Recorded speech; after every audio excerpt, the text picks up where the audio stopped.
Yan, good morning again. So, as of today, ito yung ating ginagawa. So, almost kalahati na rin tayo mga boss. Thank you lang kasi medyo maambon-ambon pero okay naman tayo. So, yan, ito yung ating gagawin for today. Installation ng stone. So, ngayon naman, dito tayo sa second row. Although meron akong ito yung bubuhusan namin for today. Yan. Dolly, salpa ka muna to ng bakal para diretso. Tapos mamaya pagkatapos yung bakong maliit, palaglag na tong mga to. Ha? Habol tayo, habol para kahit papaano walang ulan, ha? Yan, good morning.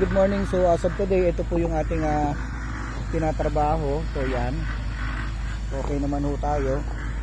Medyo dagdagan nyo ng konti yung tapang nung halo natin kasi malambot yung lugar na to. So ito na ho tayo, yan. After na, tapos na ho tayo dito sa kanal na yan. So isasarado na po natin ito. So magi-start na ulit tayo na mag-install ng bato rito para makalatag na ho tayo. Yan. So malapit na po tayo sa finish line, mga boss.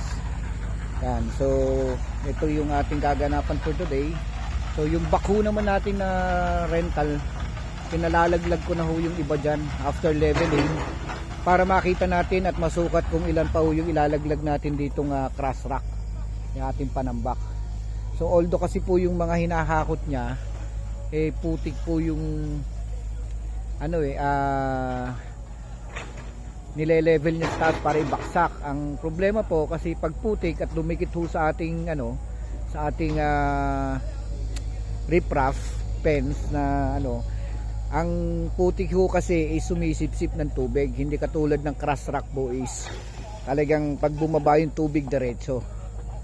So yan po yung ating tinitignan kasi mas maganda po ang cross rack na nakadikit po sa pader natin, yung ating riprap, compare po sa putik. So sineselect po yung yung pwede niyang idikit dito sa ating riprap para hindi po tayo magka-aberya pagdating ng araw. So yan po muna mga report for today mga boss. Good morning po sa inyo.